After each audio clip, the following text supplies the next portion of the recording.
as well. Who you also just said is looking very shaky. Team Nigma almost lost to the Hellbear Smashers. 10 seconds. That's true. That was a nice upset. Although that was also like the first game jitters, as to say.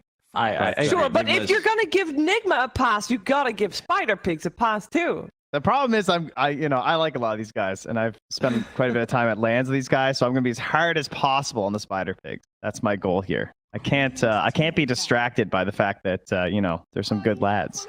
They're real grinders. If you guys, I'm sure there's a lot of people watching who probably don't recognize some of these players. Specifically like D&Z and LeBron, I feel like have been trying to get a lot of stacks together for a long time now. And they've gone through several iterations of players. Sometimes they pick up this player, they seem really good, and they end up kind of getting the Syndrome effect of being escalated out of their team into something a little bit higher tier. So they just keep on grinding and churning out matches. And as much as I'd love to see them get that success here, this is kind of the wall where they typically hit, right? Well, but that's what it takes, right? Like, you got to give LeBron a lot of credit. Like, he's always a guy who's putting together teams, playing in qualifiers, playing in other tournaments, just constantly grinding, always trying to get better at it. You're just waiting for your one big break, your one big qualifier, your one big tournament, and then everything changes. So definitely got to admire his dedication to the game. Absolutely. He's also, I believe, the oldest player we have still left in the qualifiers at 31 years old, and the only Serbian, I believe, as well. He is definitely grinding it, and he's found himself success with this team. Obviously, former Level Up, they did do quite well. That's why they started out in the upper brackets. Curious to see how they will play up against Team Nigma this time around. They'll start out from the Radiant side for this first game of this best of 3, and Team Nigma will play on the Dire side. Okay. I guess we're both opening up with the core and with a support here, probably anyway in the case of Lena. But strong openings here, Trent. Yeah, here we go, right? Double illusion. Let's go. Luna versus TB. Let's get all these other messy, annoying carries out of the way and hop right into it here. I feel like our second phase bans usually get 6 carries, right? So yes, now maybe we can be a little bit more targeted onto some of these support players. Yes, we saw Nigma do a similar, or they played against the Terrorblade the other day, and that was actually against they had the Enchantress. I feel like Enchantress is a pretty nice tool against Terrorblade. Being able to just grab one of those illusions helps a lot dealing with the split push, and that's the reason why Terrorblade is such a great carry. You know, he scales through his illusions, but he also generally has like map control, and he's almost always the highest net worth because he can not only farm ancients, but he can also farm, you know, another jungle or another wave while he's doing that, which, you know, Luna can't, for example. And you would put Terrorblade, if you would just compare carries head to head without, you know, their support staff with them, Terrorblade triumphs Luna at the moment. I think it triumphs everyone. Yeah, the hero's very strong, mostly just because of like Metamorphosis is kind of overwhelming amount of damage, and he also has really high attack range, which gives him a lot of advantages versus Luna. That being said, like if either carry is an item up on the other, I think that, you know, that carry will win the man up. We saw the Luna, I think it was ILTW who did it, maybe, who had the like Ags on Luna. I forget which Luna it was. I think it was somebody did the Ags on Luna versus Terrorblade, and just, you know, Terrorblade just got exploded by all the magic damage that came out. It was Spider Pigs, I believe, because I think it was Coma. Oh, you're right. Wasn't it? We could have a repeat. It's possible. Yeah, because we talk about LeBron being, you know, the veteran on the block. Coma, the carry player of Spider Pigs, the freshest kid on the block, the newest player, just in general. He's 18 years old, only started playing competitive last year. So start of last year though, so he has a year and some there. But yeah, we'll be interesting to see how he does here on this Luna. We got a Grimstroke picked up as well. Let's see, can we learn anything specific from these bans? Because as you say, Trent, normally we see all the carries banned out. This time around though, they had the luxury of spending those bans on some other heroes. Yeah, I mean, there's like, it kind of goes in like a series of chains here. I mean, they're just covering for TB in a lot of cases, the Darkseer and the Timber, and then of course they saw the DK ban come out, so they're like, all right, well, I don't feel like getting pucked here, so just make sure that's all covered. And then Spider-Face go with a very safe in terms of like going to this phase with the Grimstroke. Lets them set up for a lot of different melee offlaners, and then there's still the Doom threat that's kind of lurking there. Oh, Nigma. Vengeful Spirit, huh? We're really getting all the garbage heroes as qualifiers. Is that what's happening here? This hero is okay. Just sometimes the lane can be a little rough. I would say it's in a similar category of Chen. You know, laning phase has just been so important the last, I mean, whoever know, like last 2 or 3 years, right? We just don't see Venge. Just kind of a bad laner, but Grimstroke, Sand King, yeah, I was definitely expecting them to just get their offlane combo here. Grimstroke is a hero that can be strong in lane if paired with the right hero. So it'll be interesting to see what Nigma decides. Or I guess if Venge Terrorblade is a pretty weak lane, I think. 10 seconds. As long as you don't fight into meta. It looks like she's been banned 4 times, but this is the first Venge pick. It's kind of interesting. I wonder what was promoting some Venge bans. I think that was against OG sometimes, like Topson plays a lot of Venge, and there was also, I think there was one other team that was sometimes playing the hero, maybe like as an offlaner. The hero is good like mid to late game, but early game can just be a burden. Yeah, I feel like she's in the spot where if she gets like one more buff, she'll actually be a good core again, like this offlane hero or something. Yeah. But in the current state, you just don't want to touch it. And ever since they took away the 2 charges on the ulti, then the 5 support just feels kind of awful. Yeah, but that being said, though, I think Terrorblade is one of, if you are playing like a weak laner as a 5 position, Terrorblade is one of your favorite carries to lane with, because he has no problem just completely abandoning the lane after level 4. You know, he's going to use meta twice and he's going to be gone. And that's not always the most ideal, but maybe Nigma will crush their offlane, and that'll be the lane they play through while Terrorblade just, you know, AFK farms. Yeah, they could very much also still have the Lina mid, so swapping that Venge around between 4 and 5 still a possibility. Although at the moment does look like a Lina mid, but it does look like a Venge 5 with the Tusk being picked up, and surely it's going to be GH taking that one. That said, as we have seen before from Team Nigma, they put Kuro, their position 5 player generally, on the off lane anyway, regardless. But would that be the same thing with the Tusk, you think? Tusk overall is just really interesting too, because there's still a couple different 4s in, and I wonder if they have any thoughts of a flex, but I guess it's mostly just like the snowball save is so good versus Sand King and Luna.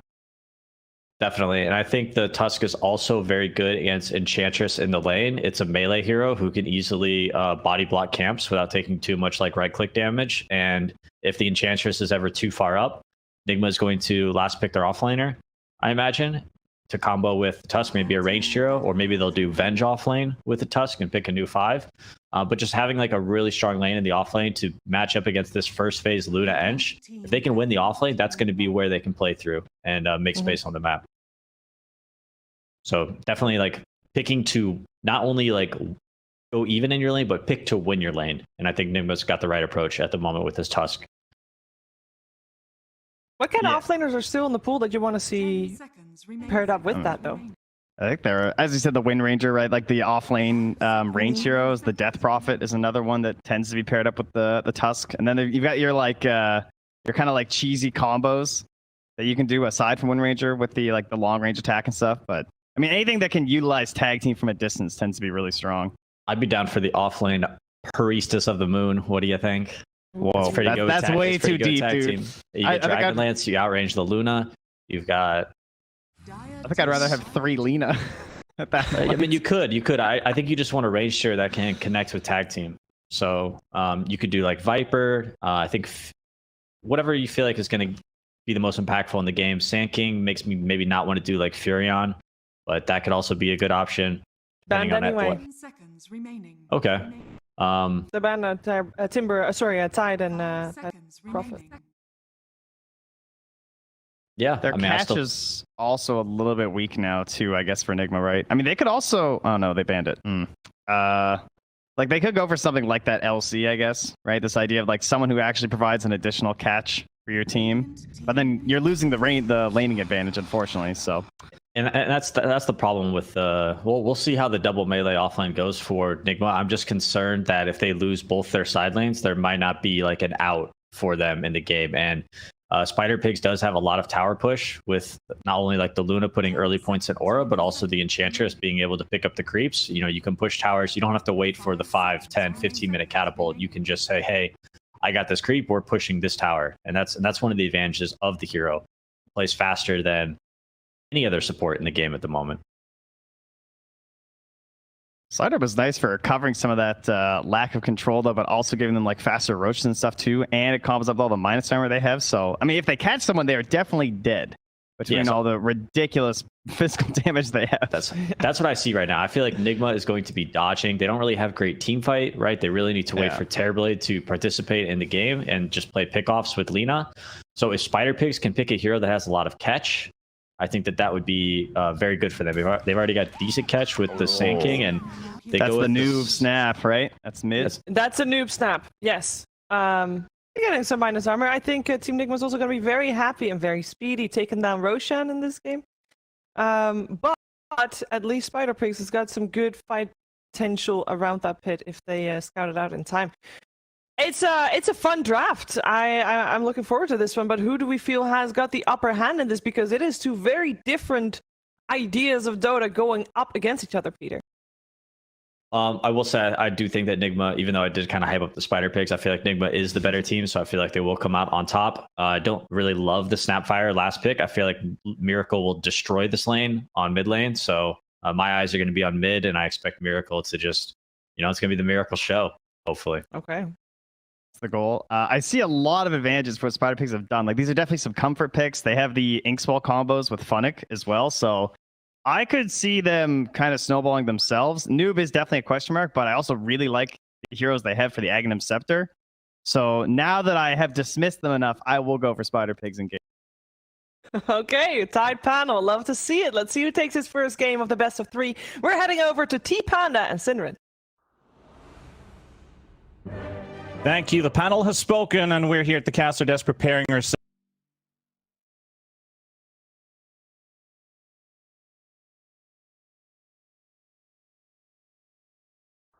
Yeah, I think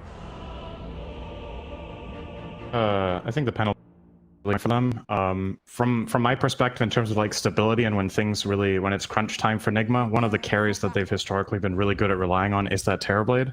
And they've built a whole lineup basically to how can we make LTW into a god in this game.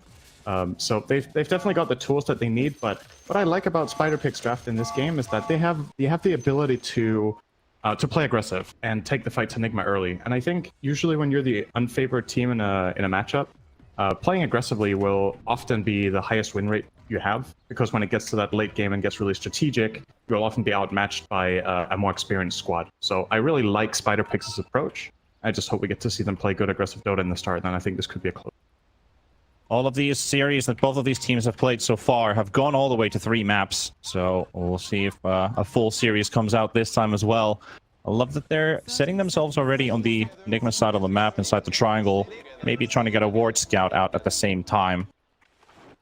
As on the other side, we have Nigma placing themselves next to the tier 1 tower. GH does go to scout the ward out. They are pinging on the other side of the river, though. LeBron finding the first C ward of the game in the mid lane, so this should be a slight mid advantage, possibly.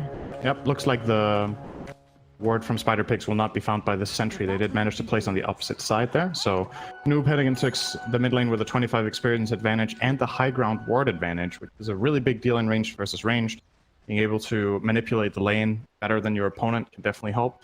And I'm honestly curious about this lane, because it sounds like Peter thinks that this is very, very Lina favored and Miracle's gonna destroy Noob. I don't know if it's based on like player or just lane composition here. I think Snapfire does okay in this, and Noob is a pretty adept laner, so I wouldn't expect a stomping here. But it is curious that they choose to pick the Snap in this situation, right? Yeah. I think part of what guided them is the sense of we want a mid hero that kills Terrorblade. And Snapfire has magic damage in spades, and it's kind of like a wild card pick that Nigma probably aren't, first of all, not expecting and not very experienced against in mid. Yeah, you can put it that way. If they can make it happen. I see the 50-50 there of the basically Noob. Now he hits level 2. I think the Snapfire has the better trading potential through spells. Though Miracle, he does have the advantage of having a higher attack range against the Snapfire. So yeah, it could be a 50-50 here in this mid lane, though. How important is it, though, on reaching level 6 is because we talk a lot about when does the mid laner rotate to the other side lanes to go for kills, who leaves their tower open. What does it really tell us here? Well, both heroes are good at rotating, but Lina requires more setup. She can't really create her own place necessarily until she has one item like a Yule's or Boots of Travel to close the gap, whereas Snapfire can basically rotate to either side lane here. It's great with tanking. It can cookie an Enchantress creep, it can cookie Ench herself, or the Luna, who has an attack range that kind of naturally puts her in range. So honestly, I think Noob has probably the slightly better rotation potential towards this lane, whereas the Lina will probably only really want to connect with the Tusk lane. That bottom side. Technically, that is really not that good yet. So It's a bit iffy at the start, at least. Oh, big trades in mid. Trying to get a bit of a battle here. Fairy Fire's already popped. Noob does get the bottle. It's Miracle's one arriving on the courier. It is. And you also have the water rinse popping, so should be all right now after that little bit of a trade. They're testing the waters here. Miracle is pulling slightly ahead currently, but I do still think this is... I'm not going to say it's a 50-50 lane. I think it's probably like 55-45 or 60-40 for the Lina. But that's still, you know, that's good enough as a matchup if the Snapfire performs a particular role in the game. Sometimes you can pick a losing mid lane as long as it's not like an absolute stomp fest, if your trade-off is worth it, and that's just that payoff I'm looking for. I've talked a lot about the Snap, but I feel like that's kind of the pick of this game. It's very special. I agree. It wasn't very special a couple of weeks ago, or sorry, a couple of months ago rather. This was a lot more popular to run, but Snapfire's kind of disappeared almost in a lot of games. What I've been kind of paying attention to here is this top lane. We talk about Sand King being great against the Terrorblade and lane, but LTW is getting an alright start, getting the most important XP to get this lane rolling. Doesn't necessarily yet have to rotate all the way from this lane. I mean, obviously, we'd love to stay here for as long as possible until you're forced out in towards your triangle. So he's really enjoying his time here in this lane now. Yeah, they're basically getting away with Avenge TV lane. Something that panel talked about. This lane is honestly notoriously really weak. When Terrorblade's Metamorphosis is down, you don't really offer anything in that lane. Venge is obviously a great partner once that is Every time there's downtime, the Sanking should be able to roll out. Revenge stun. Good stun out there from Funix, so he creates a distance immediately with Burrow Strike. But yeah, they haven't really managed with DNZ and Funix to pressure LTW very much in the top lane. And actually, DNZ is going for rotation because of this. Looking at that mid lane, trying to connect on the 4-minute rune, but GH covering from the other side and might even be the one to get the aggressive move in here. Potentially, yeah. Good cookie. They have the cookie, though. At least they can get over the shards and get themselves back to safety, secure the other rune on the river. What I was kind of looking at was that during this tournament, Spider Pigs, even if they've won or lost a game, they've still come out strong in the laning stage. They've basically either won their lane statistically, well, mostly looking at money, but it doesn't necessarily convert to a win, because I'm kind of afraid, how does Nigma play their mid game, and especially when you all the way go to the end parts of this this map. Coma has been averaging almost 800 GPM in the course of 3 series.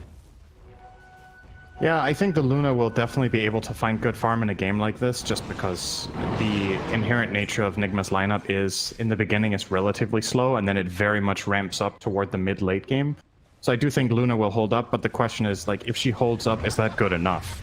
If you have an even game on your hands, minute 20, are you satisfied as Spider Pigs? And I would not be with their drafts. They have put themselves, in my opinion, a little bit on the clock, because I think Lina Terrorblade with Venjora just becomes overwhelming for a carry like Luna in the end game. Like, it's just too much high-range damage potential. You even factor in the tag team as a possibility to make it even worse if she's accessible, and then it can be too much. So, again, Spider Pigs, you know, it's going okay in the lanes, but no kills. You did draft, in particular, for some lane dominance with Enchantress as well as the Grimstroke Sanking lane, but you haven't really managed to do that just yet, so maybe looking to perhaps connect 3 heroes on a play sometime soon. Eng could maybe try a smoke mid as well when Snap hits level 6, which has happened. But for now, they're very, very static and stable. Good damage on Mind Control bottom, though. The Golem is about to split. They are going to try and get this kill on the Slardar. This could be the first one as well. There's another Shardling available, though. He's got more movement speed. Should be safe. Enchant runs out. At least a little bit of pressure to get the Slardar out momentarily. Though GH is already arriving here. Courier snipe potential here on the Edge Courier. A little bit of money coming their way right there. They're not looking for a turnaround, are they? Actually, GH chooses to engage into this. This could be first blood. That's funny, though. There's also dropping very low in top. A lot of brawling now going around the map. GH snowballs back to safety, but Coma is a little bit more for another Lucent Beam. However, not enough. Coma picks up first blood for the Spider Pigs. Yeah, it looked a little bit like miscommunication between Mind Control and GH. Kind of rare to see, but GH was going in, and Mind Control was like, nope, not interested in this, and then just stuck. Yeah, in a they are trying to play in top, though. Not going to get the distance close on LTW there with the Invis Snapfire. Nice try with the Ink Spell, though. Yeah, they were aware this was coming. That defensive sentry ward seeing the Snapfire and nothing comes from it. But like the attempt, although this is costing them a decent amount of damage on the mid tower, GH actually already positioned here. Gonna miss the shards. I don't think the snowball will be enough for this, but with tag team... Yeah, tight one. Miracle trying to close the gap. That's like nicely done. Literally on the edge. Yeah, that was very, very good. But it also brings up Nigma on the board there with that one kill going for Miracle with the Dragon Sled. DNZ, though, is the silence on the Tusk. Trying to give some vision. Miracle giving vision on the camp, so he could snowball to safety, but not really in big trouble here. Noob coming in from the river. You gotta get the cookies done onto the Tusk. Looking to drop down. Noob will pick this one up. Such an awkward situation. It looks like GH was trying to push himself down the cliff, and then he got himself stuck, had no mana to snowball the camp. He kind of just killed himself in the corner. Unfortunate situation for him, but... Yeah. Miracle was providing vision on the camp. He could have snowballed if he had the mana for it. Laguna Blade on the Snapfire. There's an Ink Swell available. They might just kill Miracle in the end, or they might just turn around for it, but no, the Dragon Slade's going to be enough. DNZ gonna get hit by the stun. Tusk is also coming back in while Funnick takes down Kuroki as DNZ falls. A double kill for Miracle. Lives with 200 HP. He got so much value out of Magic 1 plus raindrops there. It looked like a very possible kill for the Snapfire Grim. You have so much burst damage when you come in close with the Snapfire there, but the mitigation Miracle just enough, and a great read from him that he can pick up that bonus kill as well. Like you said, the trade-off of Venge isn't really too bad. especially if Kuro can somehow manage to hold this tower. And actually his TP is going to force away Spider Pigs with GH flanking as well onto Sand King. They used the epicenter on the previous engagement though, so at least that's one ulti less. Take this fight. GH and LTW, then will back out. Oh no. Noob tried to cookie a creep into the immediate ulti onto Miracle, but the creep died mid-air to Miracle's attack, so he didn't get stunned. And that's just a Mortimer Kisses into the wind. Hit, I think, literally none of them, or maybe one onto Miracle. So that all chat. Falling a little bit short there. Chat wheel. Another setup here in Kuroki is the top tower is only at 380 HP. They are looking to take some pressure on him, but Ben just sitting behind the tower, playing it safe. However, LeBron coming in from the other side, and Chant goes out. You have the Centaur around for the stun. Another stun coming in from the Inks. Well, GH is coming to the rescue, though. Can they keep Kuro up? As Senkin gets a nice two-man burrow strike. Koma joins in the fun as well. As GH about to fall, they will take down 2. And the entire Spider Pigs team is here in top now. I think you and I have a different idea of what a rescue is. That's not really what a rescue usually looks like to me. That was very naive, to say the least. Maybe the read from Nigma was that there aren't that many heroes there, but considering the rest of the map was bare, you probably just sell your revenge in that tower and you're like, okay, you know, he tried to hold it, he tried to delay it, didn't happen. But they get that nice little bonus kill on GH plus his TP, so it means there's 40 seconds now that this Tusk cannot rotate. And maybe that opens up for a play bottom here. I like this a lot from DNZ to connect with Sand King, because there's a good possibility of an outnumbering situation here if they TP in an additional hero. Great sentry though from Kuro into the swap. Very nice. Just a great play overall. Just get Funnick out, and now they can also start sieging this tower. Maybe get it all the way down. Yeah, Meta popped. I don't think Spider Pigs are trying to hold it now. That's a really big difference between having Sand King sitting in the tree line using the Sandstorm and sitting out in the open there. And obviously the way the Sandstorm was placed, Kuro knew that he would always get that swap after centering because he couldn't fog him there. If that was a little bit more defensively placed at the tower, maybe you can play like that bottom tree line and not get swapped in that moment. But not a possibility. And Nigma are definitely starting to get in a very good position here. We've highlighted a couple of good Spider Pigs plays, but the gold is telling the story of the game. 2k lead. ILTW as well as Miracle are, especially Miracle, far ahead of his counterpart right now in that Snapfire. 1700 advantage, 3-0. An additional 30 CS. Very true. They are getting away with this, and also what's going to happen in the coming minutes now that they have this lead. I'm pretty sure they can secure more for this TB. Luna's trying to scratch what farm they can, basically, if they can get more ancient stacks. Get Goma's game rolling. However, in bottom, Funnick, he's in trouble of losing his life for a second time in a row. Mind Control slapping away these heavy hits. Another stun comes in from the bash. And Mind Control picks him up. It's 2 deaths for the SK in a short matter of time. This is looking really concerning for Spider Pigs with the progression, and also the fact that the items that Luna is hovering, I don't think they win this game. Like they talked about in the panel, one of the ways Luna can deal with a Terrorblade is going for an Aghanims, like more of a casting build, a spell damage build. But the problem here is he went for Dragonlance and now he's going seemingly into either BKB or Manta. I just don't think he can stand and deliver in this. But at the same time, if you concede, so to speak, to going immediate Ags, then you're also just getting countered. Your entire lineup gets countered by BKB, right? So it's kind of a damn it if you do, damn it if you don't situation. There's like a damn it if you die situation. He is toast. Rough for the Luna. Koma goes down. Nice smoke play there from GH and Miracle, completely catching this Luna off. I mean, completely in surprise, even in front of the tower. They're just getting these kills in front of the tower. However, Spider Pig setting up in bottom. Sonic Smoke already popped, but Noob and DNZ waiting for setup. But can they get this to work? I don't think they can. Big item timing on the way, but they don't have it yet. So this dagger for Sand King is finally arriving, but the moment is over. So they're just going to reset and leave. But yeah, PBD pointed out on the panel, this could become the Miracle Show. It's definitely the makings of it right now. He's having an outstanding performance. The laning went relatively evenly until that double kill he got in the river, and that's really what propelled him into this massive mid game, where seemingly for now, unless he gets like absolutely piled on by Sand King and at least a Grimstroke, Inkswell, and some more magic damage, he will be able to find key kills in every fight with the Cassius around him tanking, blinking in. They know something's up.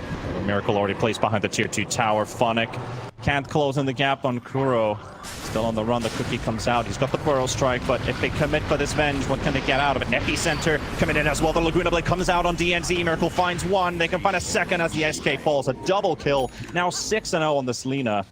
And Spider Pigs, they're on the retreat. I'm not sure they're getting out of this safely just yet. LeBron. I think he just succumbs to his fate here under the tower.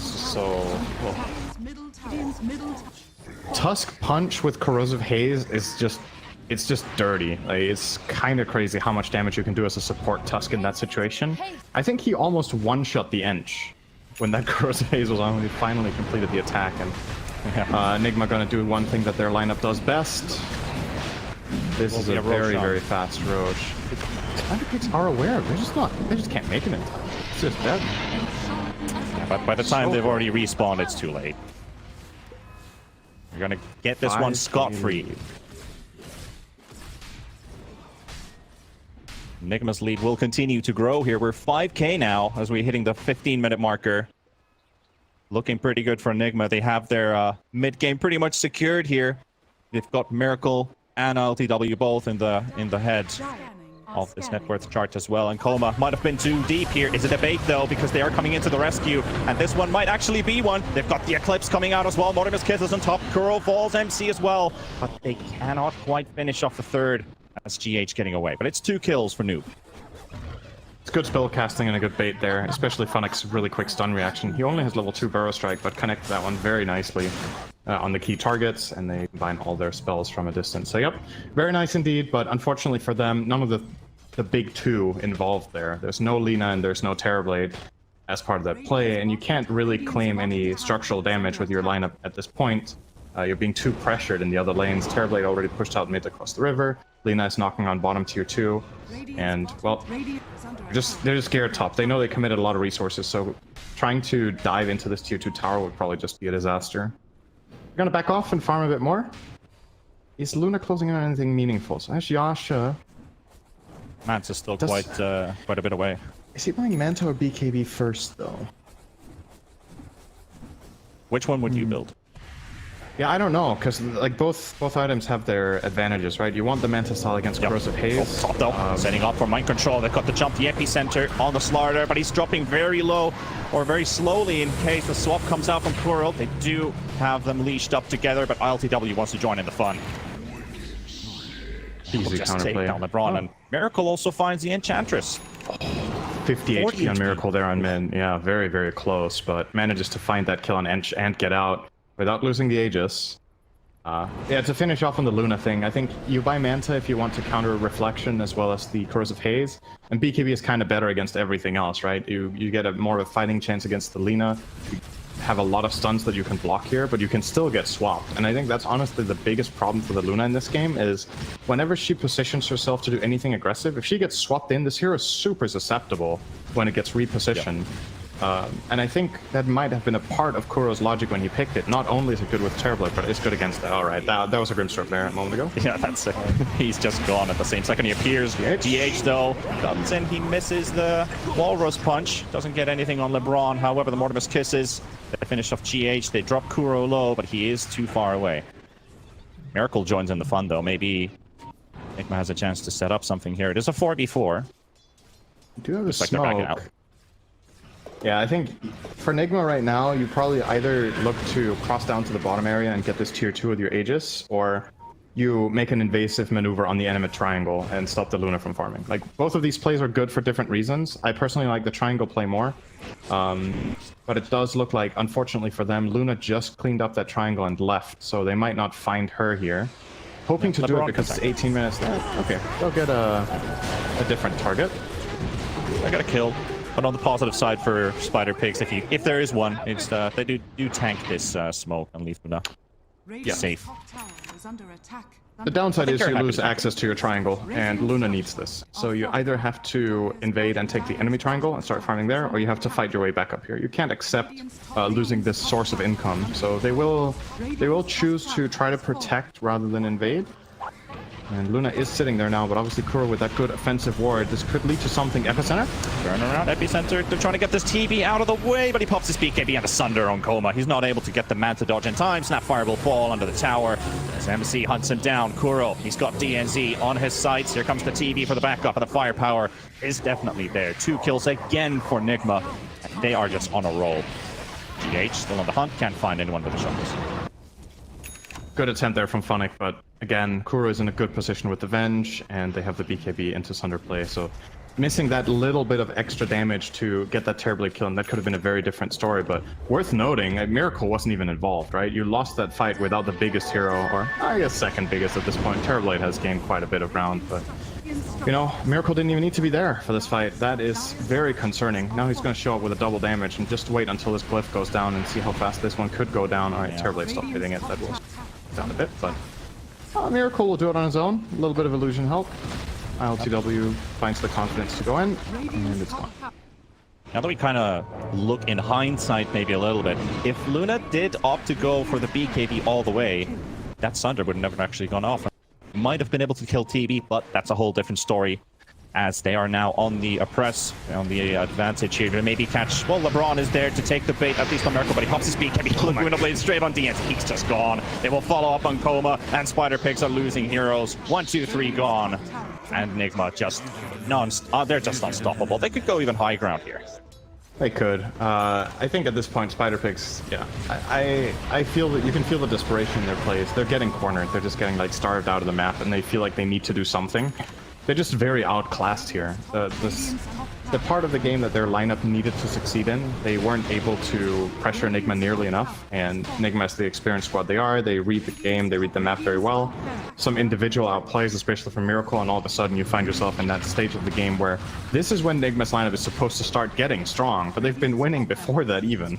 So yeah, it's not going to get easier from here on out, unfortunately, for the Spider Pigs. Like both Grimstroke and Chantress are going to fall off at the point. And you have a mid Snapfire though, and Boots of Travel Kaya. There really isn't much in the way of scaling on the Radiant lineup anymore, except that one Luna, who is going Axe, by the way, giving up the BKB. They know they need the damage. That damage is definitely what they need right now, because they are very much behind, and as also brought up on the statistics screen, Miracle getting into the top 5 of these qualifiers with 10.5k net worth inside 20 minutes.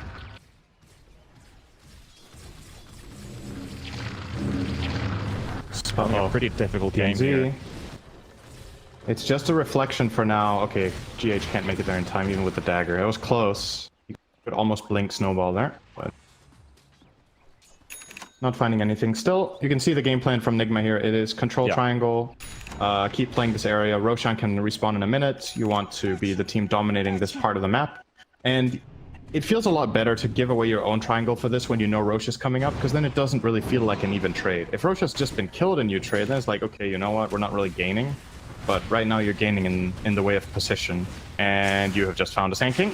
GH. Sand King's gotta get out of there. He does have a Blink Dagger available. MC just blinks in for the stun, but he's already out. Meanwhile, LeBron, well, gets a bit of damage on this bottom tier 1 tower, but they are losing their tier 2 in mid at the same time. They are coming in to defend it, though. And just coming in for an ill surprise. GH, he's got him in place. He's got Snowball, got the shards. MC comes in as well. This is a dead edge. GH doesn't even want to look at it. Yeah. Just leaves immediately. Goes for the follow-up smoke. They're going to try to... If they connect on any core kill here, either the Luna or the Snapfire, it's probably just high ground time. You've got Metamorphosis ready. Scotty almost complete has double damage for another, what's that, about 30 seconds probably on LCW. Like that, so they really want to get in here immediately. They might just catch some hero off guard. If Funnick is not fast with his fingers, he's going to get caught maybe on the edge of a high ground. GH goes in. He cancels the blink, but they can't get the LSA stun to connect. However, MC coming in. He's got to follow up on Funnick. Funnick dropping low. They get the cookie. Get Funnick on the safe side. They pop the Linkens off of Miracle, but Funnick ends up losing his life in the end. Not much that they can do to save him here. As LTW, he begins the siege. 1 rack's already down. Now they head towards mid for another. Spider Pigs making it look really easy in this game. Yeah, they are. All their moves are connecting, and they're covering each other very nicely. Some damage coming out of LTW here. He's going to Sunder Kuro. Just play it safe. Keep the Venge behind. And they still have to swap save even if TV ended up in trouble. So here comes the epicenter. This is the play. They need to make it count, and TV's disappeared. He's in a snowball. And then we'll turn it around. 2 heroes down. That's a double for LTW. They will lose the Luna. And Spider Pigs getting dismantled inside their base with the GG call coming out. They were in for a real ill awakening. Nigma was more prepared for this. Yeah, that's kind of concerning. You just got absolutely run over in 24 minutes by a lineup that isn't particularly fast, actually. Whereas your lineup has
Radiant team ban.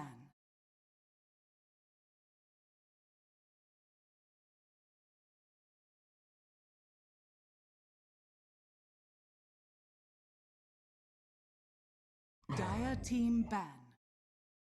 Radiant team ban. Dire team pick.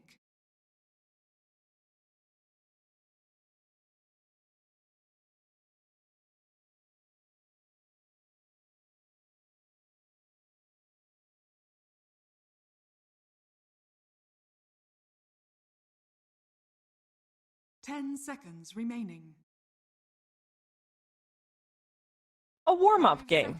24 minutes of Dota, you know, it's a nice, snappy warm-up. Team Nigma crushed that first game against Spider Pigs, but we're going to see if Spider Pigs can bring it back and force out that third game. I'm here with PPD and Trent, and we are ready to show you the draft of this second game that is coming your way. And we can't blame everything on the draft for game number 1, Trent, but there definitely are some points that they can improve. You mentioned earlier that you want to see them draft not specifically to have to win their lanes, but just heroes that can survive the laning stage. Yeah, stabilize and then have things that don't rely on you like running at your heroes, just like or running at the enemy team constantly in order to win the game. Because that's the point they're at, and that can work. But if you fail the stomping of the lanes, then the whole plan apart. We have a different opening this time. We got a Hoodwink got ignored in the whole previous game, by the way. Interesting point. We do have Team Nigma banning out the Tree and Protector. They banned out the Lina as well themselves this time around with the TA and the Invoker banned out. So Miracle can't get to play those. But what do you think about the opening so far, Peter? We got another Luna and Terrorblade in the first 2. Yeah, we saw this the other day, right? The Wisp Luna versus the Terrorblade. I think it went the way of Terrorblade. Terrorblade does seem like the best carry at the moment. Seems to be winning a lot. I'm not sure. I'm not sure which opener I favor at the moment. Last time we had, because versus OG, it was the IO Luna, and then TB, like OG didn't even go for it. They tried to go for that CK instead, which ended up losing them that game too. So that was, and then of course Nigma tried like with the Lion after, because we were talking about like setups for the relocate, so that's the instant ban that we're going to get as well.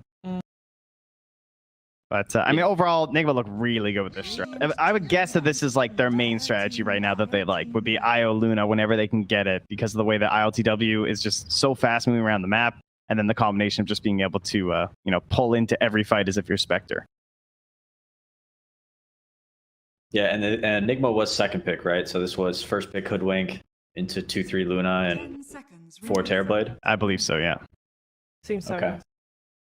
5 So seconds Enigma will be remaining. picking out the phase, and then also have last pick. We'll get our Kuro hero. We'll see what he. I feel like Kuro gets to have more fun with the IO lineups, right? Like playing that Lion, playing some sort of a like initiating hero. He's also played the Phoenix before for them as well, for like a little bit of like kind of team fighting. Yeah, there you go. They're like, what does he like to play? Yeah, the last 2 times that they played IO, he did indeed had 1 game on the Lion and 1 game on the Phoenix, and both of them are removed. So we'll see what he gets He his went hands on. Brew at ESL one summer. That was the last hero aside from these ones he went for. Let's go. That's a LeBron hero. Brew into Yeah, he's also- TD. Yeah, Dispel illusions. He also plays a lot of Enchantress, and I believe that is still in the pool. yeah. Could also surprising. play. Oh, they have banned Winter Wyvern, saying that could potentially be a hero for them as well. I feel like Lion is just the perfect hero in this sort of like, hey, you're in the offlane. Hey, it would also be really nice if you had some disables. I'm not sure that the hero is replaceable, but I'm trying to think. Maybe they still want him to fill that similar role. In the old days, wasn't Shadow Shaman considered a little bit of a similar hero, considering they both have a hex? I don't know, because we've Exactly, seen yeah. Shadow Shaman completely fall off, right? Yeah, Shadow Shaman, Lion, and Rubik, and then also Bane have been like Yeah. very like instant disable heroes, but it's like Rubik is just a little bit too weak in lane. Lion actually seems like maybe the strongest laner of the 3. Bane is sometimes an okay laner, but I'm not a 10 seconds big fan of where the hero's at the moment. Yeah. I could potentially see them playing it. seconds It's But- interesting. So I think it is still actually the most paired hero with IO. Even more so than like Tiny and Gyro, because of like so many patches where Bane was the hero they used to set up for the Nightmare relocates. Yeah, maybe there's like an Elder Titan that he might want to play. Oh, I like that. Versus the TB. That's nice. Yeah, I'm just not sure there's like a really great pick, so may as well just pick something that's going to scale into the late game. And that's going to put more pressure on the catch from MC, one would think. But I mean, when you have an IO lineup, you tend to just want a lot of catch anyway, I think. You do, but you don't always have to play it like that. Like Luna is also a hero that can just, get aura and you can just 5-man death ball with the Wisp standing behind ready to relocate. A lot of people have that misconception that, because you have a Wisp, the Wisp and the Luna need to constantly be off split pushing, farming by themselves. And sometimes that will actually lose you games, depending on how much team fight the enemy team has. Just relocating into everything is not always the best strategy. 10 seconds remaining. We do have the Elder Titan coming out there for Nigma, so good call. I think that when you're playing against Team Nigma and they're having the IO Luna, you know what's coming, right? Spider Pigs, this is something that they've seen from Team Nigma before. How do you prepare for that? Because we already have quite a few of the counters banned with the Winter Wyvern, the Puck, and the Darkseer. But what other heroes can they pick up that will help them deal with this menace of the IO Luna that's coming their way? I like Clockwork versus the ET and the IO Luna. That sounds pretty good to me. More space during the team fights. I mean, then there's like Disruptor. I mean, they banned the Wyvern. They go for the Coddle, which has some tools, but not as strong as they used to be. You So- can break the tether? Yes? with the Yeah, blinding light? light is pretty solid. It can also be a decent tool to just like you can play Coddle with boots, and you can always run away from the Elder Titan during laning phase. I think another if they're gonna pick an offlaner next, I feel like Centaur would be a really great option for them. I think when you're playing when you see like this Elder Titan 5, you just want to shut down his laning phase because that's his strongest. Pretty much like level 3 is his strongest point in the game. Level 1 and level 3.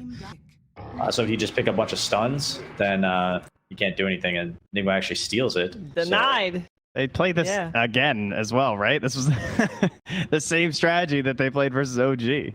Incoming Tiny? I think they could Dragon Knight. Oh, they go Pangolier for Funnick. So I think that Elder Titan will destroy like a Pangolier Hoodwink lane. So I'm really liking what Nigma has at the moment. Yeah, because then you could just lane the IO with the Centaur too, right? But of course, I guess we're assuming that the Centaur and the ET are gonna with each other though. Yeah, I would. I mean, who knows? Who knows? They can do a lot of different things. So we'll just have to wait and see. It'll be exciting to see what they decide to go with. But looks like we need some mid laners still. So we got Storm Spirit and Zeus banned out so far. The Tiny for Miracle that I mentioned still in the pool that they played before with this combination of the Io Luna. Any other mids that are the usual suspects for both Noob and for Miracle? I mean, do you want to see banned? To me, I really don't want them to have to like. I guess they need to be able to take towers a little bit easier too. I mean, they have the TB though, so as long as you can win the first fight, you can theoretically take any objective. I just don't want them to like stall out. Like I know that we're not saying you need like snowball and run down the game, but we saw what happened to OG where it looked like they were doing so well, and then they just like gave them the tiniest moment for the Luna IO to come online, and suddenly she's just unkillable. So you either need to find a hero that's going to stop that from being the case, which is like overwhelming damage, I suppose. But they've actually just banned out Noob's own Zeus here. I think any initiator for Team Nigma would be great. Just allowing Centaur to just completely go like beefy tank mode, and then just getting a second initiator, so Centaur can have like Vanguard plus cloak, or maybe even like an entire hood, and then go for Blink Dagger. So he'll truly just be unkillable. As I imagine he's going to have a good lane. If he's playing like a Void Spirit or Tiny or Dragon Knight, any of these heroes with initiation, anything that can just kind of be strong together, right? Like think of the 3-man ball of possible to kill Centaur, Elder Titan position 5, and then what, right? Like what is actually going to be able to get kills on maybe like a solo Coddle or a solo Hoodwink or a Terrorblade who's, gets caught split pushing or something like that. So they just want to be able to connect and kill. Yeah, ever since they signed Attacker, I've just been waiting. He's a Nigma streamer now. I feel like he should have been given some lessons here. Yeah, Miracle Kunkka could work. Yeah, it could work. Miracle used to play Kunkka, I think. I know Nisha is a godlike Kunkka player, but Miracle plays it too, right? 5 seconds. Yeah, it's not one of the ones you think of though, for sure. Like as like, oh, he hasn't played it recently, but it's in his arsenal, if you will. We got a Mars coming out there last for the Spider Pigs. I like the Kunkka even more. It's actually a pretty good suggestion. Yeah, you can get away with anything now, right? Wow, you sound so surprised, Peter. Thank you. Well, yeah, when you see Mars... Wow, that's actually pretty good. It could be a Pango mid as well, right? It could, but I think it's one of like Funnick's specialties. Yeah, we saw Noob play it against Team Liquid in the first series, so they had one game each so far. You're right. Wind Ranger coming out. You got that range, and definitely a hero that can run off with the team and kill off some stray heroes. We'll be getting a new Pango and the Funnick Mars for this one. Is that something you like more than the Mars mid, or less? I like it more. I think it's a good choice this game. You really need a really strong Pangolier to kind of snowball and take this game if you're Spider Pigs. I don't love the Wind Ranger last pick from Team Nigma, but I do think that they will still win the game. I think the first 4 heroes for Nigma are just so good against what Spider Pigs has. Yeah, if you get shackled, you just die this game. Like unless they're gonna commit like defensive arenas and stuff too, there's definitely some issues. I think because there's so much follow-up stun coming from Nigma, and they don't really have any sort of a save unless you're gonna commit like big ultimates to go for saves. So now you also have Stampede to escape, you have Relocate, and you have Wind Run. So if they ever pop meta or they miss an arena and it's only hits like one hero, there's zero reason Nigma ever have to commit to anything. I think so. Are we liking Team Nigma's draft a little bit better than this time around, Trent? Yeah, I think this is more of an outdraft than the previous game. Spider Pigs, of course, anything can work at Dota, right? But to me, it looks like another issue of just like they have to make some kind of big plays in the match to get the win. So they have to play better than game 1 for sure. Right, Peter? Oh yeah, Team Nigma for sure. Yeah, I'll just go with that. Okay, well, let's see if Spider Pigs can beat the odds, and let's see if that first game was just, first game of the day jitters, just shake off that rust, and they're ready for round 2. Let's find out who's this one. We're finding out together with our commentary duo of T Panda and Sinrit. just going to have to wait and see what's going to happen in this one as the second game approaches. The panel says the Pigs are underwhelmed. I mean, they are. How do you put it in this case, Cinder? And is it an outdraft in your opinion? I would say I like Nigma's draft more, but I actually think this game will be less one-sided than the first one, because I think for Spider Pigs, it might be easier to weave together something that can put some pressure in team fights. I really like Coddle together with Pangolier. I think it's a very powerful duo to give the Chakra Magic for a secondary Swashbuckle to a core mid Pango. It gives you that like strong timing. I hope Pango goes for like Maelstrom here, and you just hit this very strong timing at like minute 10 to 15, where you just start rolling and start fighting. You utilize your Mars, you utilize your Hoodwink to find picks, and Terrorblade farms. So I still side with Nigma more, you know, like it's hard not to. They should be the stronger team. All their heroes are blue, so they're definitely in the same like wheelhouse with what they want to do in the game.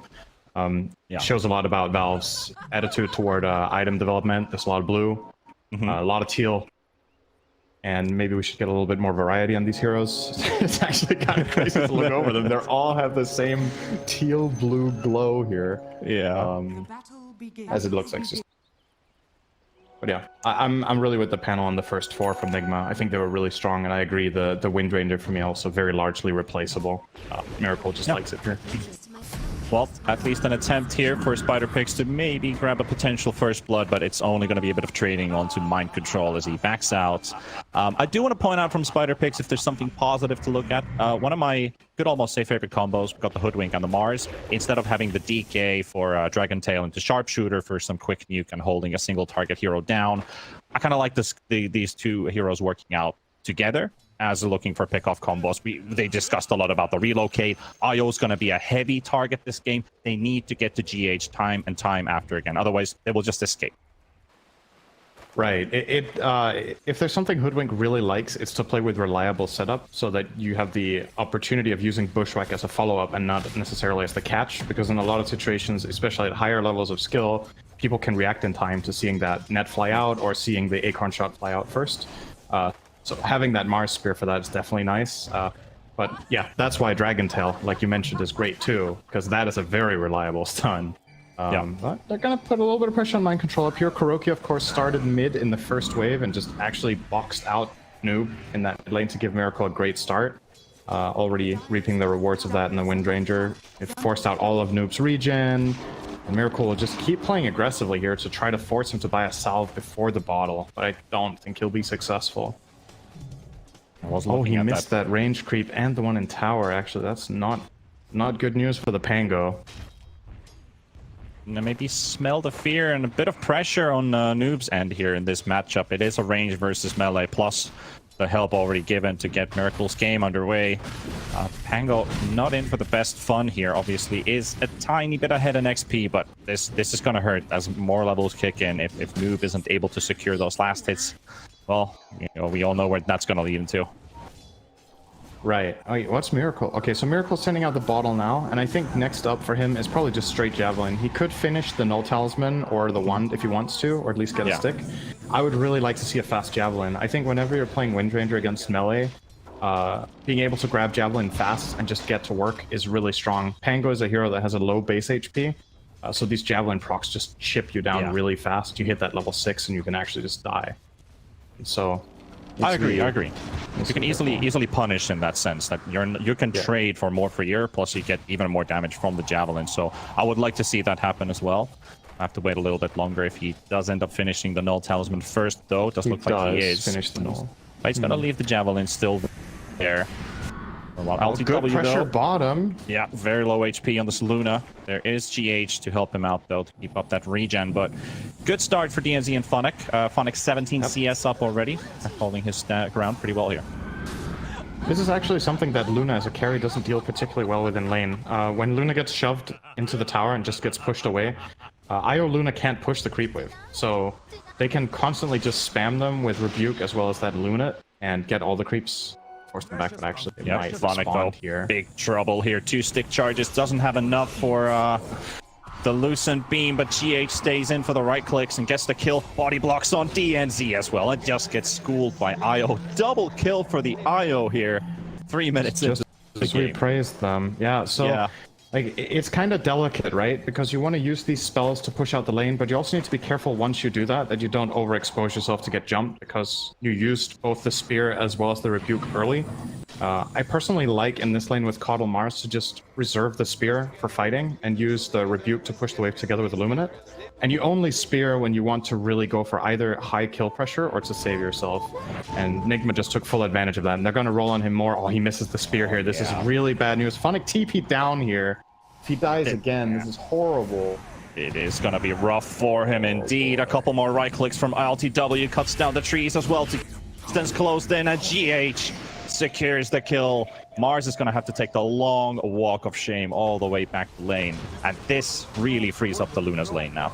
This was the one lane that you could argue Spider Pigs were winning, and now they lost it harder than any other in 30 seconds. In a 2v2. It's not... It's pretty bad news. So you gotta look elsewhere for the plays. I don't think this bottom lane will find kills anymore. IO got 3 kills, so this is a lot of additional regen. GH is gonna send out... What's he gonna send? Actually, nothing yet. It's raindrops for the Luna. Is that... Oh my god, GH almost has mech. He just needs the recipe. We're 5 minutes in. You got 3 kills, one of which was first blood. So we're looking at a sub 10 mech on IO. And you're playing into a lineup that doesn't have the most significant single target damage. Like, there's Sharpshooter and there's Terrorblade, and that's it. So the IO can more than likely get this mech off almost every fight. Trying to get a setup Good here. spear. They do get the ILTW Luna, but they were hoping to catch the IO in between. It would have been a much easier grab. However, it's just harass. They can't really follow up on a full straight up kill here. Still staying in the area though. Denied. Raindrops as well on this Luna can soak up a lot of those Illuminate blasts. Yeah, GH is still sitting on a salve. He hasn't used it yet. He's going to use that later. He wants ILTW to take a little bit more damage so they get full value. There's another raindrop forced. It's something. So how are we doing top? So Terrorblade and Centaur look pretty much neck and neck. And LeBron on this 5 Hoodwink isn't really... Like, Hoodwink Terrorblade doesn't usually kill. No. The lane...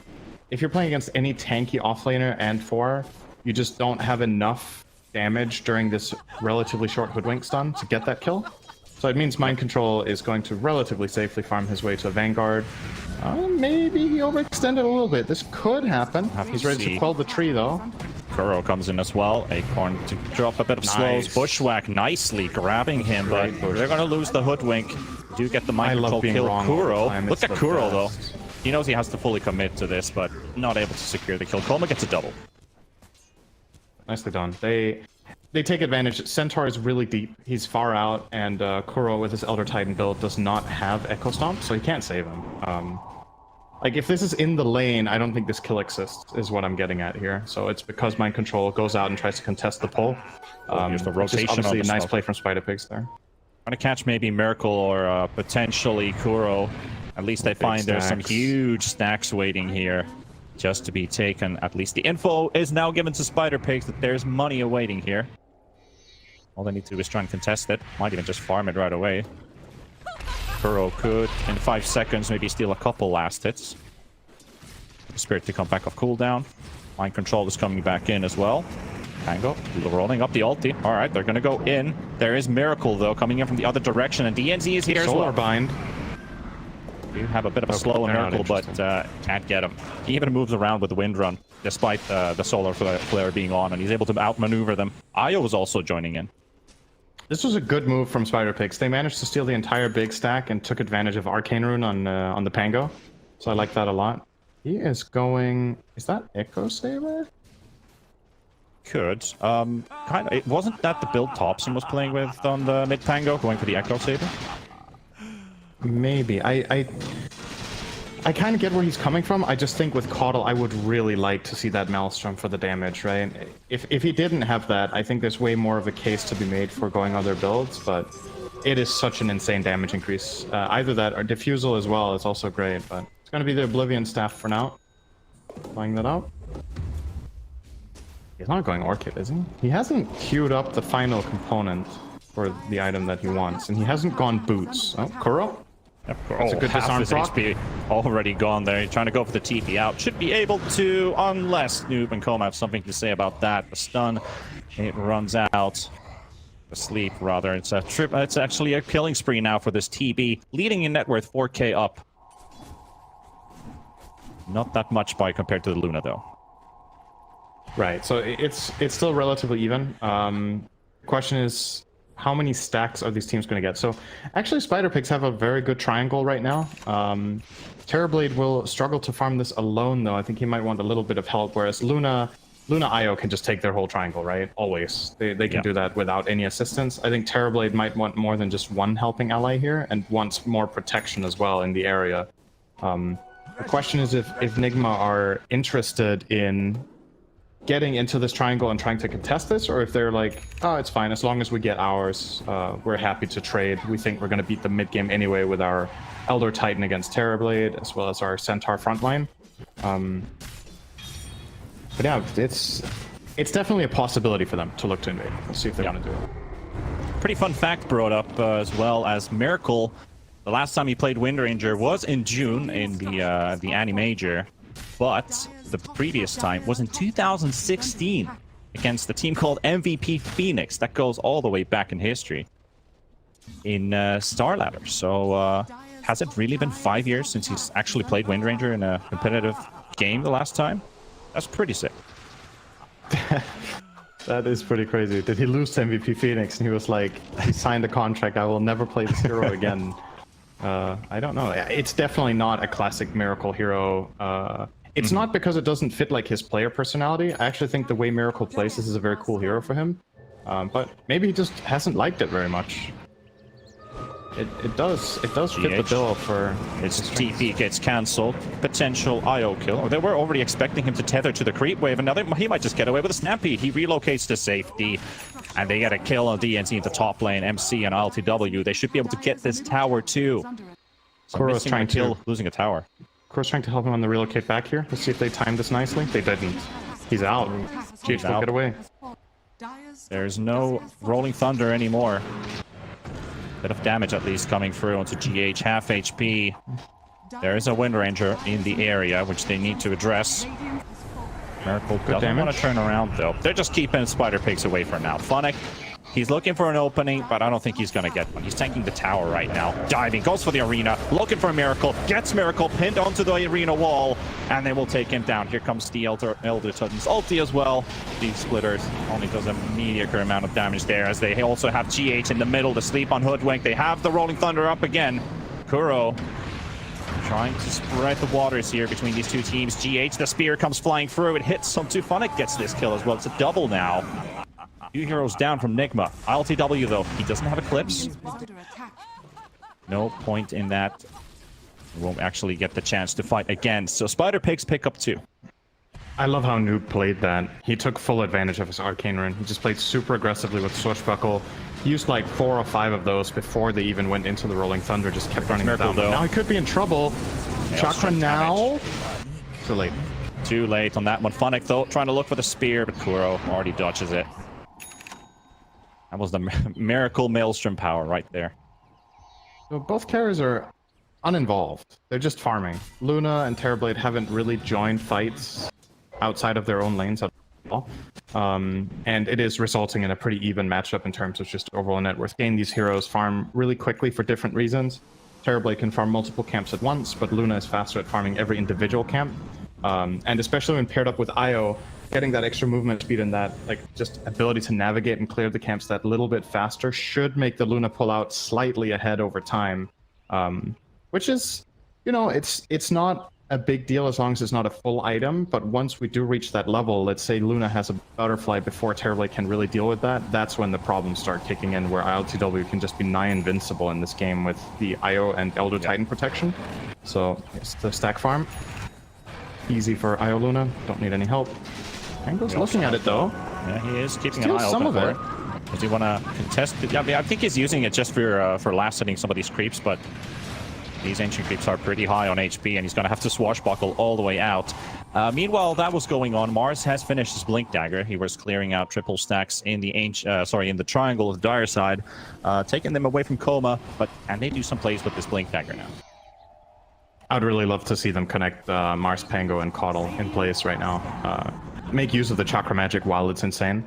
I know I'm harping on it a lot. It's just because it's a combo that I used to love playing with myself, where I played Caudle, and I think it was 9 at the time. We had playing mid Pango, and we had this strategy where, oh, okay, I guess you can hear my dogs. I'm exciting outside. That's how. Happy dog. Uh-oh. Probably happy for Nigma going in with the Stampede, though. DNZ splits them. There's the arena, beautifully catching 3 heroes inside, and it's a really good one. GH will fall. They do have LTW and Mind Control still inside. The Sharpshooter breaks Luna for now. Still no Eclipse picked up. They will take down DNZ, and Miracle comes in for a quick kill. It's a 1-all.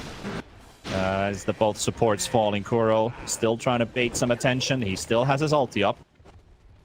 Coming in for round number 2, MC blinks in, goes for the stun, finds himself LeBron. LeBron lives for this one. The stun flies through, but Terrorblade just dishing out the damage on MC. And they also have Kuro controlled in the back. Miracle does come in for another trade, gets a second one, but they have the Wind Ranger controlled. The Miracle will lose his life as well. Funnick comes in, takes the killing spree off of Miracle, and Spider Pigs are fighting back. Dire's top tower. Yeah, they're doing a great job right now. Really playing the strength of the lineup right now.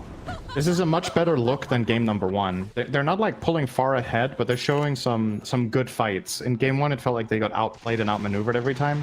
This time, it really does matter that they have this clear initiation from the Mars, and they just like very well. They do a great job playing around Pango as the centerpiece and finding.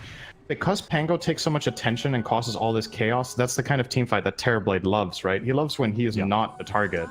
If he can ever get to hit literally anything that can't fight back, he's great. He's super happy.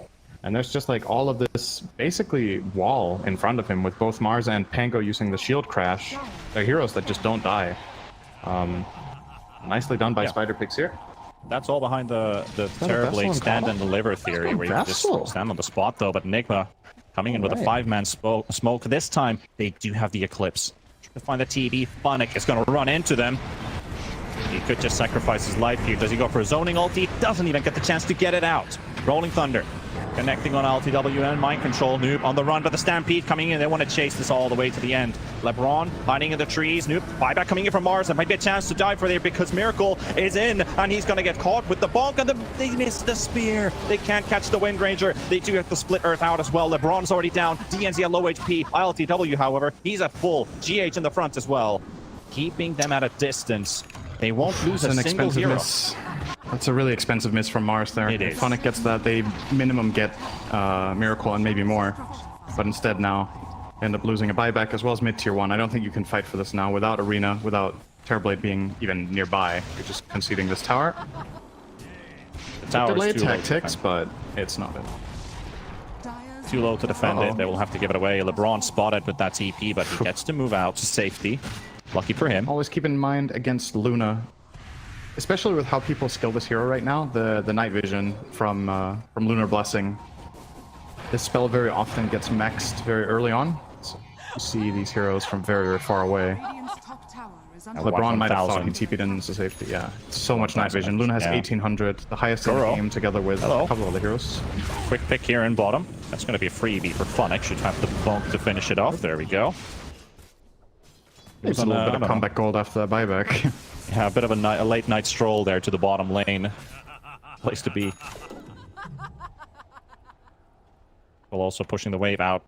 Oh, there's the Blink Dagger now up on this wind, and she is going for a BKB up next. That's going to make her pretty much able to just run out from the arena. But what else is there to it? Is Merkel going to play more aggressive once he gets the BKB? At least he's playing defensive on his own side.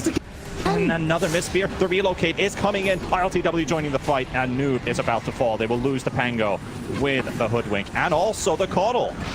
Make it 3. Oh boy. It goes so still around. fast. It goes so fast, and every time, yeah, this 4 kills. Yeah, and Funnick's Blink just got cancelled by Kuro with a simple right click. So he can even get the Blink to safety and TP out. Underestimating the ET there for a second. I'm not sure what happened, but he should have gotten away. Radiant is under attack. Yeah, Ends up I'm being not really 4. sure. Yeah, maybe he got greedy and wanted to take one wave or something, but didn't manage to pull it off. So about the Wind Ranger thing, I think once you grab this BKB, the clear-cut game plan for him, he has 2 targets that are really, really good to go on, probably.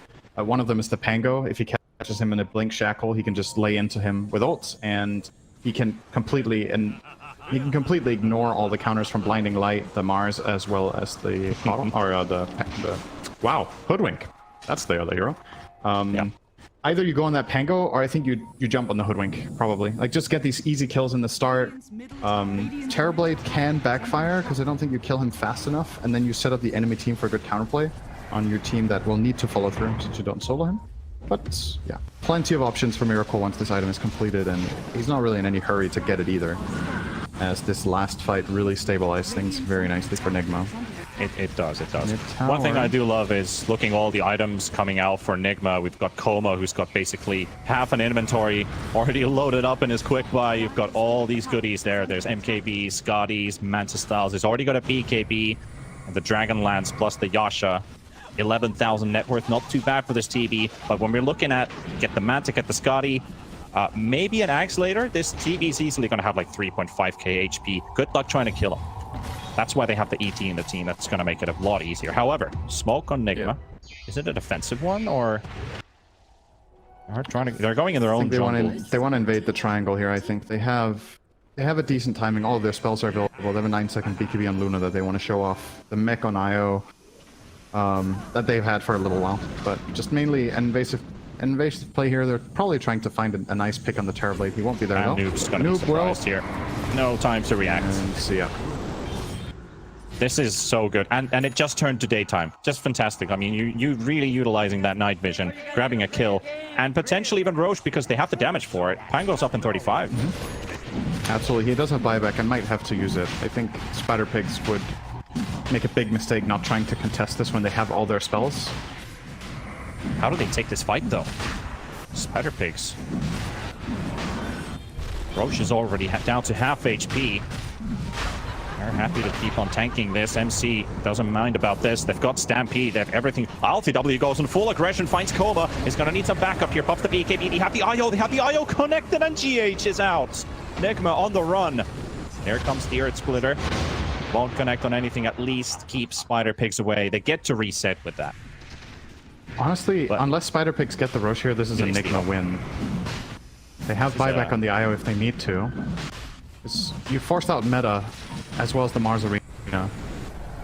Yeah, I think this is something that the panel discussed. Like this. If you pop the meta, you kind of have to commit to it. So they're going to go all the way and take this Roshan Koma in the pit. 1k HP. Miracle comes in, gets the shackle shot through. The mind control comes out as well, but they cannot get any more connections on TV. He's going to get the Sunder off as the Eclipse comes out, but he's still going to lose his life. Was Noob. He's going on to Miracle. Miracle very low on HP, will fall. But here comes GH instantly back in. He's got ILTW right next to him. The tether has been broken though, but it doesn't matter because mind control comes in with a blink. He's going to catch himself a Pango, and Noob is down. DNC falls as well. Make it another kill. And out of all things, ILTW takes the Aegis for himself. Yeah, it's a dieback Pango. You got 1 kill for 4 and you lost Roche. That is absolutely tragic outcome for them. This could honestly lead to almost a lane of barracks. Like, you know, you have 50 seconds on the Pango and no meta to worry about, and you have this IO just constantly regenerating up the hero that needs to tank the tower in that Centaur. You have Crimson Guard are going to pop the Glyph, but I think the Siege Creep might survive here if Nigma popped their own. They didn't. I think they had. No, they didn't have it. Yeah. Correct me if I'm wrong, but don't really get to see Crimson Guard too often in these games. LeBron, however, doesn't get to live at least a bit longer here, as GH is also taken down by DNC. Koma pushing them away. The Reflection is doing some work. They've got MC control. Okay. They're going to get the Centaur. They get to keep their racks up. I mean, well, beautiful shackle shot there from Miracle, catching DNC and Phonic down to 600 HP. Miracle blink available. Goes in another shackle shot. He's just toying with this Mars. Nice Arcane Rune. Don't think Phonic was expecting to get caught again, but having another blink shackle. Yeah. What's the lowest cooldown he has with this? So he can blink shackle every 10.5 and he can shackle every 7 when he has Arcane Rune running. Pretty filthy. You have 2.4 seconds of downtime on the wind run. Yeah. It's crazy. So mobile. Yeah, absolutely crazy. He got so much money out of that. He's almost got his BKB up. Just needs a recipe. 1,000 gold short from that. Nigma, they've retained control easily. This game was more than even 5 minutes ago. Now it's a 7,000 lead. And in XP, it's almost 10k. The silver lining, though, is that last game was over now. So you've definitely had a better showing as Spider Pigs true. in this game, but the outcome does look like it's dragging in the same direction. But I think it would have been a shame if they just got rolled as hard as in game 1. I think they've showed quite a bit of promise in this game. Let's see if they can pull off a big fight here. They still have to fight against the ready Aegis. for the pick. You can't go on the Luna. There's just no way. Gonna have to leave that for last, but they've got the vision on the high ground. They've got DNZ. Stampede onto the high ground. Has the buyback from DNZ though. They've caught Funnick as well. They have the sharpshooter on mind control, but it's only a small comfort here. Funnick on the edge of this cliff. And he's no longer the king of the hill. LTW takes the double, and DNZ also bought back for that. Did not find an attack angle there whatsoever. Just got caught by vision and got jumped. Yeah, I think if LeBron. you want to try to make this defensive play, you have to do a full wraparound with a smoke, and you need to not go on the Luna and find someone in the back line. Yep. Oh, Miracle's gonna maybe find LeBron. Yep. He's toying him with a bit, but Relocate. hey, they got the relocate for it. Shackle Shot is a really nice setup for relocate. Like, this is one of the longest stuns in the game at 3.8 seconds relative to its cooldown. So every time you hit a shackle, that is more than enough time to complete a full level 2 relocate and bring in another hero. So nice and easy. And they're going high ground again, but this time in a different lane. The last time they were here was 2 minutes ago. Going back already on another lane. They still have that mid lane to finish off, but they would rather take this bot. Damage flying through DNC, trying to do his best to keep them away, but Centaur's already 2.4k HP, Luna 2.3, you have an IO, you have this healing battery at the back, you've got Mechanism.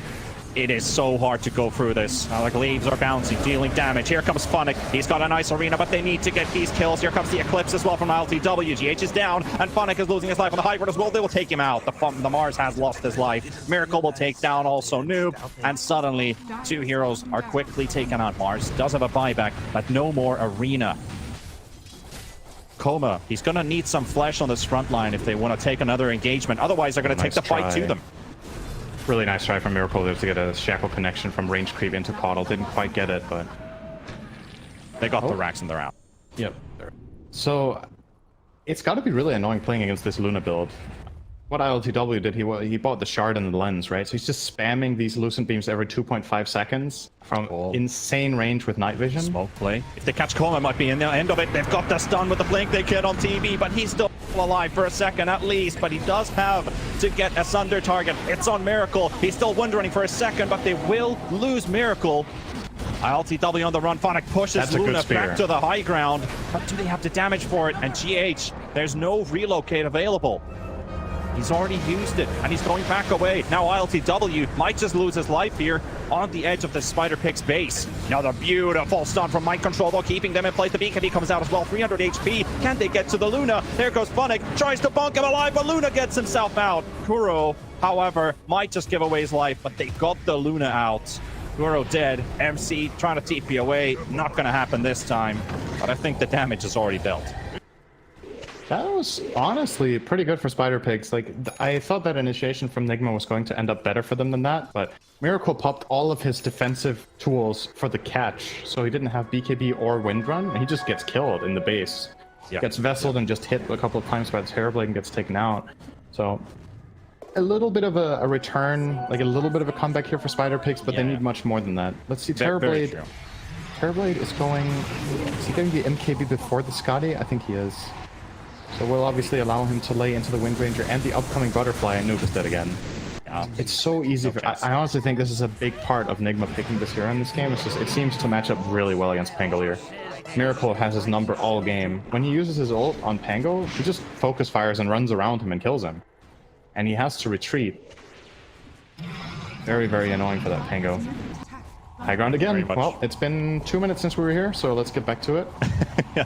As soon as this tower falls, they're in big trouble. This is the mid lane against Luna. It's terrible. The bouncing glaives here connecting onto whatever that's called. It doesn't have a text anymore. It's called "You Dare Fight Me" by Noob. Yep, they definitely do. It's gone. And so they absolutely dare fight this. 2 lanes down. Buildings falling. On the positive side, there's less buildings to defend for Spider Pigs, but also their hopes. He's staying in this playoff run. That's a good point. That's a really positive way of looking at things. Whenever you've lost the game, you don't need to defend the Ancient. That's kind of nice, actually. That's At some least good it- motivation for you guys out there. Whenever you lose your games, just think of it this way. Now you don't have to play it anymore. Is under attack. Beams coming out. Just more and more spam from ILTW's Luna now getting that level 20 talent. You got level 21 recently, but didn't have it on the bottom push, but obviously won a fight. And this gives an extra 100 damage to the beam. Under attack. Under attack. This is where the real trouble starts again. Nigma, they do the same play they did with bottom. After they finished off the buildings, they smoke up. They did lose the Spider Pigs on the high ground push last time. How does it end up this time? Maybe it works out for them. They might be Coma able to on their blast sides. TB. Very stacked up here. Here we go. Onto the Terrorblade, down to half HP, and he is just gone. Phonic also, he gets the arena on 4, but his life is also lost. Pango with the buyback. They do take out Kuro, but it's only one. Without the Terrorblade, there's no more damage to deal. Another Shackle Shuffle Miracle doesn't quite connect, but MC does. He gets the stomp. He gets another one, and GG's called. Nigma will march on to the next round in these playoffs. Dire's middle tower is under attack. Yeah, I think it's scary giving them this this strategy. Obviously, in my opinion, ILTW might just be currently the best Luna in the world. I think he has a really good understanding of the hero. Like